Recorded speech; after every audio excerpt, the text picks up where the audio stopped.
Good evening, dear friends. Welcome to day 69 of A Poem a Day for 2026. It is the 10th of March. It's Tuesday, and I kind of feel like things are okay. Like, not in a, it's alright, in a, things are okay with the world kind of a way. Not kind of in a big picture sort of way. You ever start a sentence and you're not sure where it's going? Yeah. I've had a not too bad day in the office. Came home earlier than intended due to a building evacuation. But I'm glad to be home. I have fussed both of the cats. I've been able to take some time to just sit, and I'm thinking ahead to meal planning for the week, which is, I cannot remember the last time I meal planned. Excuse me. So yeah, I'm not too tired. I'm not in too much pain. I think things are okay. So I hope things are okay with you. I hope Tuesday has been kind to you. Yeah.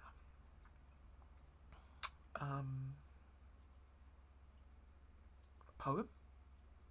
Yeah. Let's have a look. Also, a happy Mario Day to all who celebrate.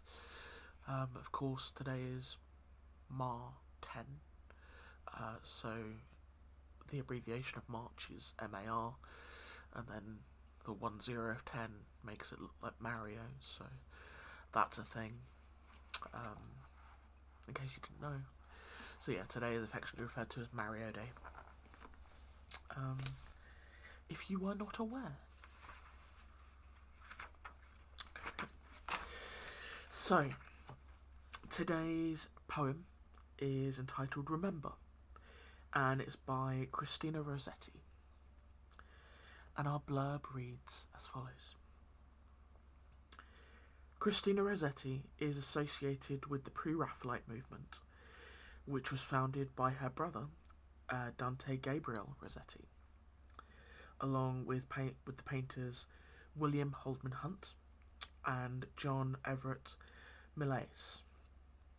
The Pre-Raphaelites rejected the major recent trends in Victorian art in favour of an older inspiration.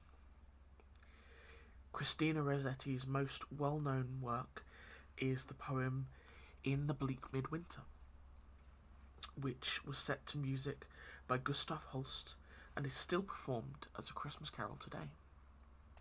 In this poem, which is in the 14th line sonnet form, a lover imagines how she will be remembered once she passes away. So this is Remember by Christina Rossetti.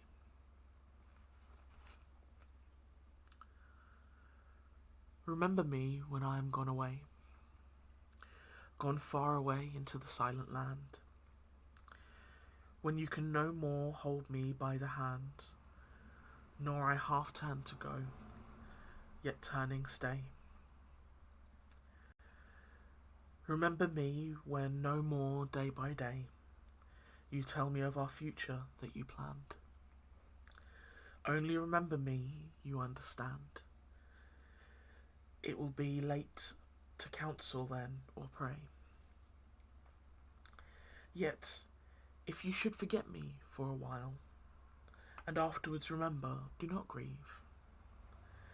For if the darkness and corruption leave a vestige of the thoughts that once I had, better by far you should forget and smile than you should remember and be sad.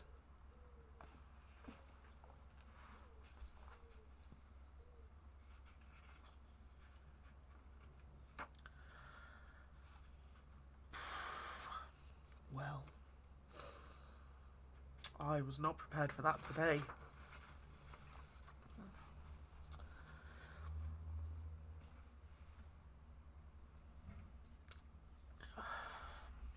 I know, obviously,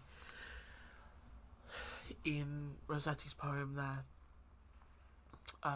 the intention is of a lover speaking of their passing and how they will be remembered.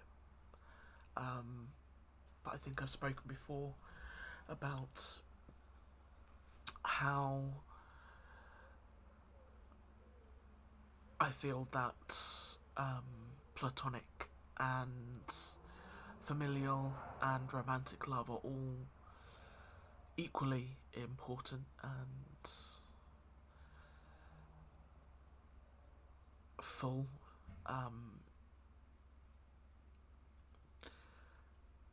And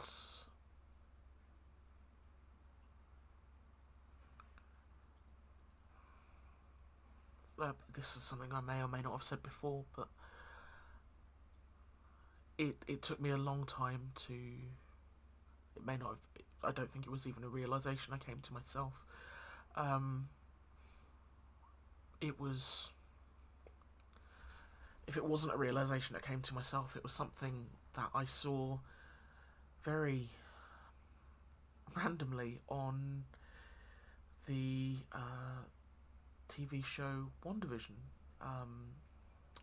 It's something which Vision says to Wanda.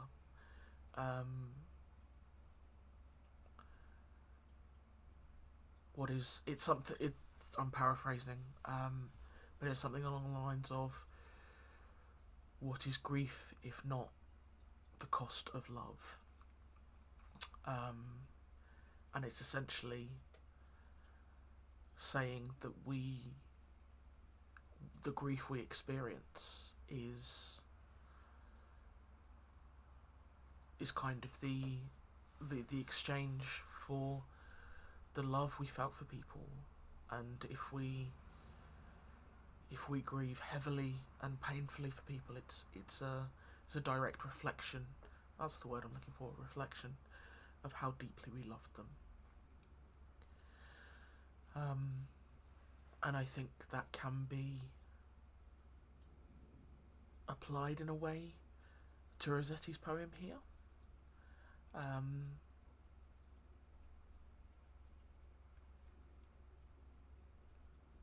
But possibly with a more positive spin, especially from those last lines. Because Rossetti says,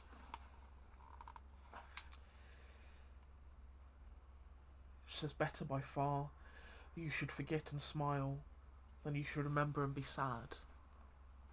Suggesting that if our loved ones have not been maybe present in our minds and we recall them, we shouldn't feel bad. We should remember them with fondness.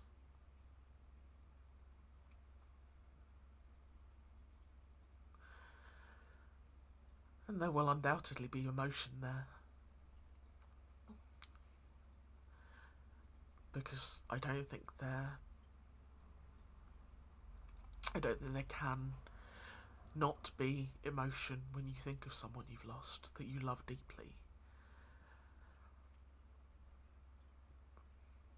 But it's trying to remember the wonderful things about them, the fun adventures that you had together, and the time spent, the secrets shared, and the wonderful embraces.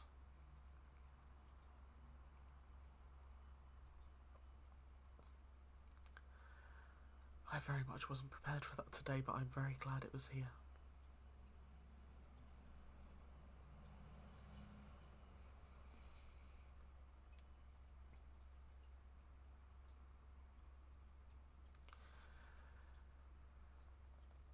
If grief is the price we pay for love, then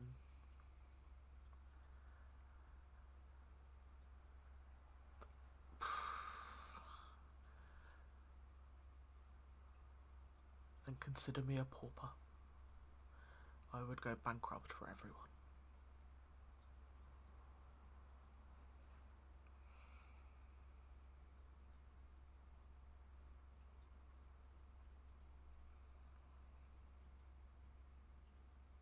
Thank you as always for being here, friends.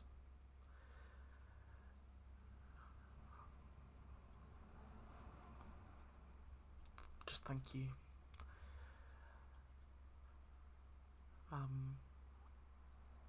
I'm hoping to be able to have the mental bandwidth to maybe do some updates or make some changes in the not too distant future.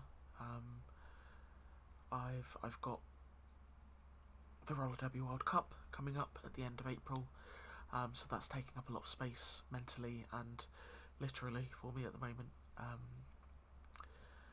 But while I'm not wishing time away, I think once that has passed, I may be able to start doing some other things with this channel, and hopefully make things a bit more exciting, offer some different things, record some things outside of our daily poetry, maybe do additional bonus videos, or maybe even just stick with the monthly bonus and do regular other content. So if there's anything that you would like to see as regular other content, maybe regular short stories. When I was reading online, live, via social media during lockdown, I read through Roald Dahl's Unexpected Tales of the Unexpected. I think that was 10 or 11 stories, and that was very enjoyable. So perhaps I could do something similar. I do have a number of short story books. So yeah, let me know. I would love to do something like that again. But for now, I am going to go and spend some more time with the cats, take care of some chores, and hopefully have a relaxed evening. It's been a while since I haven't had a load of things to do, but the evacuation at work today has given me the gift of time. So I'm done with things much earlier, so yeah. I will see you tomorrow for day 70. Getting ever closer to that 100. See you then, friends. Good night.